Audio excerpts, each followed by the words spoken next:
பிள்ளைங்க மத்தியில் ஒரே குழப்பங்கள் காணப்படும். அந்த குழப்பத்தோடு சேர்த்து இந்த அம்மாவும் தன்னுடைய காரியத்தை பேசும்போது என்ன ஆகும்? அங்கே கேயாட்டிக் ஆகும். அங்கே பிள்ளைகளை நடத்தது வேண்டிய ஞானம் வேணும். அதுதான் தேவனுடைய வசனம் நமக்கு கூறுகிறது. அவளிடத்துல என்ன இருக்குதான்? இன்டெலிஜென்ட் அண்ட் வர்ச்சுவஸ், குணசாலியான ஸ்திரீயை கண்டுபிடிப்பவன் யார்? அவளுடைய விலை முத்துக்களை காட்டிலும் சிறந்தது. அந்த ப்ரெஷஸ், வெளியேற பெற்றவள். பெண்கள் யாரு? வெளியேற பெற்றவர்கள். இந்த வெளியேற பெற்ற பிள்ளைகள், அந்த ஸ்திரீக்குள்ள எத்தனை காரியம் புதைந்திருக்கும். இப்போ பார்க்கலாம். இந்த அதிகாரத்தை ஃபஸ்ட்டு ரன் பண்ணிவிட்டு அவளுடைய குணங்கள் எப்படி அவள் பேலன்ஸ் பண்ணுறான்னு நம்ம பார்க்கலாம். அவளுடைய புருஷன் அவளுடைய காரியத்தை பார்க்கும்போது அவனுடைய இருதயம் அவள் மேல் பற்றி இருக்குமா? ஒரு மனுஷன் தன் மனைவி உடைய காரியத்தில் எப்பவுமே நோக்கமாக இருந்து ஆலோசனை கேட்டு மனைவி என்ன சொல்கிறா, அவளுடைய ஃபீலிங்ஸை புரிங்கிறது, அதெல்லாம் இட்ஸ் காட்ஸ் டிவைன் கிரேஸ்ன்னு சொல்லலாம். அது தேவன் கொடுக்கலன்னு வச்சுக்கோங்க, நிச்சயமாக நடக்காது. ஒரு பெண்ணாக தான் இருக்கா. அந்த காலத்தில் பெண்கள் பிள்ளைகளை பெற்றெடுத்து கொடுக்கறதுக்கு மட்டும்தான் அவர்கள் ஒரு இன்ஸ்ட்ருமெண்ட்டாக வச்சுருந்தாங்க. அதற்கு மேலே அவங்களுக்கு ஒரு அதிகாரம் கிடையாது இந்த சமுதாயத்தில். அப்படி தான் காணப்படும். ஆனால் இன்றைக்கு தேவன் கிருபையினால் பெண்கள் வெளியில் தங்களுடைய டேலண்ட்ஸ், இன்றைக்கி நம்ம பார்க்குறோன்னா, இன்றைக்கி சுனிதா வில்லியம்ஸ் ஸ்பேஸில் உட்காந்துட்டு உலகத்தில் இருக்கிற எல்லாத்தையும் பார்த்து அவங்களுடைய சயின்டிஸ்டாக இருந்து இந்த உலகத்துக்கு உண்டான என்னென்ன காரியம் செய்ய முடியுமோ அங்கேருந்து எல்லாத்தையும் செய்கிறாங்கனாக்கா, அதெல்லாம் நினச்சி கூட பார்க்க முடியாத ஒரு காலகட்டத்தில் நம்ம காணப்படுகிறோம். எத்தனை பேருக்கு சுனிதா வில்லியம்ஸ் தெரியும் தெரியாது? One of the best scientist, space scientist. இந்த மாதிரி ஒவ்வொரு பெண்களை குறித்து நம்ம சொல்லலாம். இவர்களுக்கு யார் அந்த மாதிரி ஒரு பொட்டென்ஷியல் அன்அர்த் பண்ணுறதுக்கு கொடுத்தாங்கனாக்கா, நம்மளுடைய ரெஃபர்மேஷன் நடந்தது இந்தியன் ரெஃபர்மேஷன் டைமில். ராஜா ராம்மோகன் ராய்ன்றவங்க, வில்லியம் பென்டிக்னு வந்தாங்க. இவங்கெல்லாம் என்ன பண்ணாங்க? பெண்களை இப்படி வைக்கக்கூடாது, சதி செய்யக்கூடாது, சைல்டு மேரேஜ் பண்ணக்கூடாது, இந்த மாதிரியெல்லாம் செஞ்சு அவர்களை வெளி உலகத்திற்கு கொண்டு வந்தாங்க. இந்த வெளி உலகத்துக்கு வந்ததுனால அவர்களுடைய விலை என்ன என்பதை தெரிய வருது. தேவ வசனம் எவ்வளோ உண்மையுள்ள வசனமாக இருக்குது. அவளுடைய விலை முத்துக்களை பார்க்கிலும் சிறந்தது. இப்போ ஒவ்வொரு பெண்களும் குடும்பத்தில் ஒரு முத்துக்களாக கர்த்தர் வைத்திருக்கிறார். அந்த முத்துக்களுக்குள்ள என்னென்னலாம் காரியங்கள் செய்கிறதுன்னு பாருங்க. அடுத்த வசனம் பார்க்கலாம். 12வது வசனம். அவள் உயிரோடு இருக்கிற நாளெல்லாம் அவனுக்கு தீமையை அல்ல நன்மையையே செய்கிறாள். அது தமிழில் சொல்லப்பட்டிருக்கிறது. அவள் உயிரோடு இருக்கிற நாளெல்லாம் தீமை இல்லை நன்மை தான் செய்கிறான். மொட்டையாக சொல்லிட்டாங்க நன்மைன்ட்டு. ஆனால் ஆங்கிலத்தில் ரொம்ப அழகாக போட்டிருக்கு, ஷீ கம்ஃபர்ட்ஸ் அ ஹஸ்பண்ட். எப்போ ஒரு மனுஷன் ஆறுதல் வேணும்னு எதிர்பார்க்குறாரு, ஓகே ஆறுதலான வார்த்தை கொடுக்குறான். அடுத்தது அவர் துறைண்டு போயிருப்பார், என்கரேஜ் பண்ணுவாள். அண்ட் அவள் உயிரோடு இருக்கிற நாளெல்லாம் அவருக்கு நன்மை தான் செய்வாள், தீமை செய்ய மாட்டாள். அவள் தீமை, நான் நிறைய பெண்கள் நெகட்டிவ் கேரக்டர்ஸ் நான் பார்த்துருக்கேன். அது கர்த்தருடைய குணங்கள் உண்டான ஸ்திரீகள் அல்ல, தேவனுடைய பிள்ளைகள் ஸ்திரீகள். அவங்க எப்படி பண்ணுவாங்கன்னா, தன் புருஷனுக்கு செய்கிற பணிவிடைகளை எப்படி நினைப்பாங்கன்னா, கர்த்தாவே சபைக்கு நீர் தலையாக இருக்கிறது போல என் வாழ்க்கைக்கு நீர் கொடுத்துருக்கிற தலைக்காக நன்றி ஆண்டவரேன்னு சொல்லி என்கரேஜ் பண்ணுவாங்க. அவங்களுக்கு ஆறுதலான வார்த்தைகள் சொல்லுவாங்க. மூட் ஸ்விங்ஸ் இருக்கும்போது அவங்களுக்கு உண்டான என்னென்ன வார்த்தைகள் சொல்லி அவங்கள என்கரேஜிங் தாட்டு கொண்டு போகணுமோ சொல்லுவாங்க. இதெல்லாம் கர்த்தர் அவங்களுக்கு கொடுக்கறதான கிருபை. அடுத்த வசனம் வாசிங்கம்மா.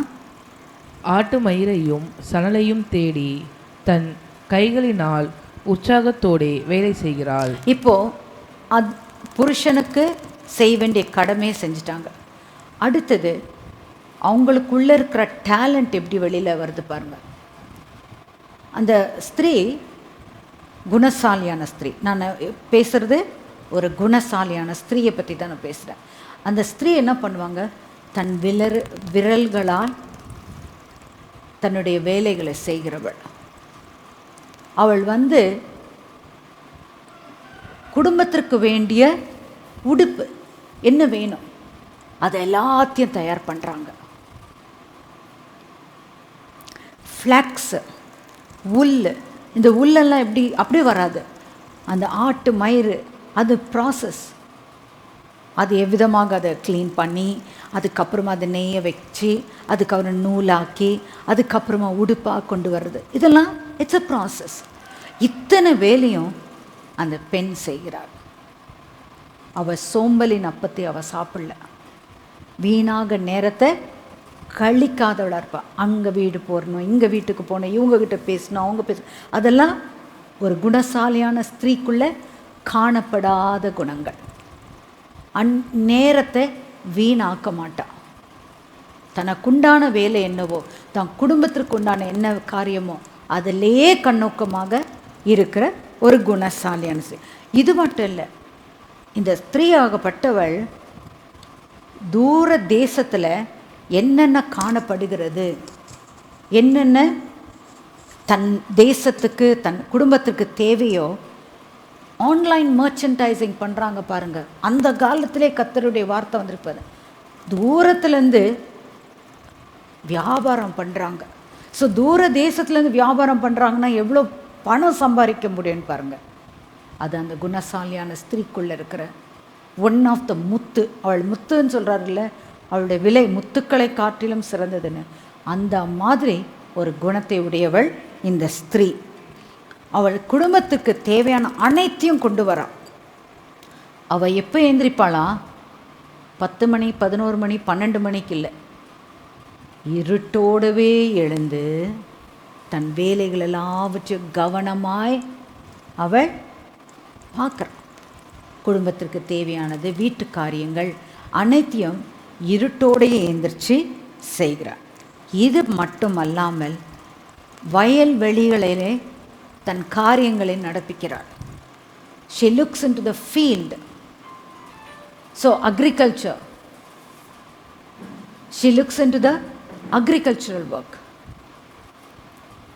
கர்த்தர் இதெல்லாம் அவளுக்குண்டான குணங்களை குறித்து பேசப்பட்ட காரியங்கள்.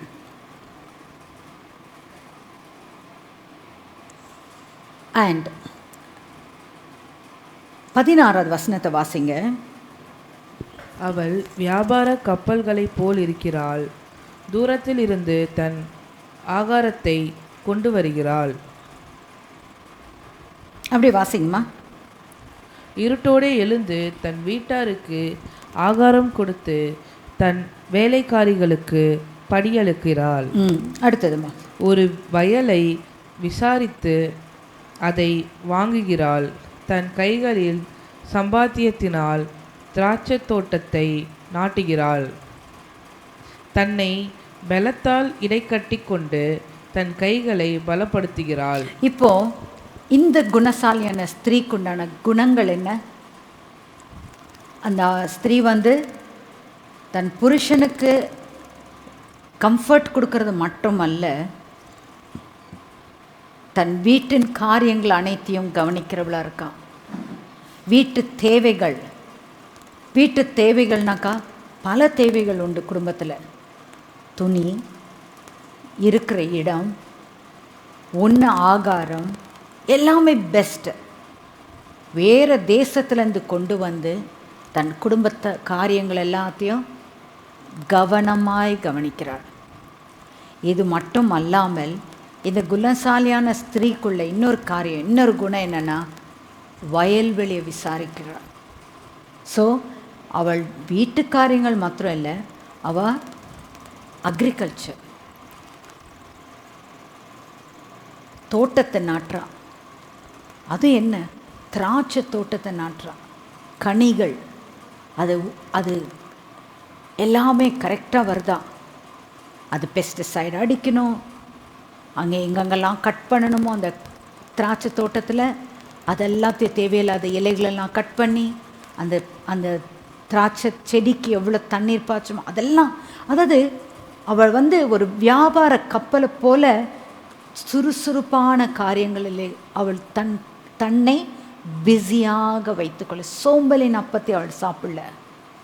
இருட்டோடு எழுந்து தன் காரியங்களை கவனிக்கிறாள், குடும்ப காரியங்களை கவனிக்கிறாள், குடும்பத்தில் இருக்கிற ஒவ்வொரு தேவைகளையும் கவனிக்கிறாள். அடுத்தது பாருங்க, அவளுக்குள்ள 17வது வசனத்தை வாசிங்க.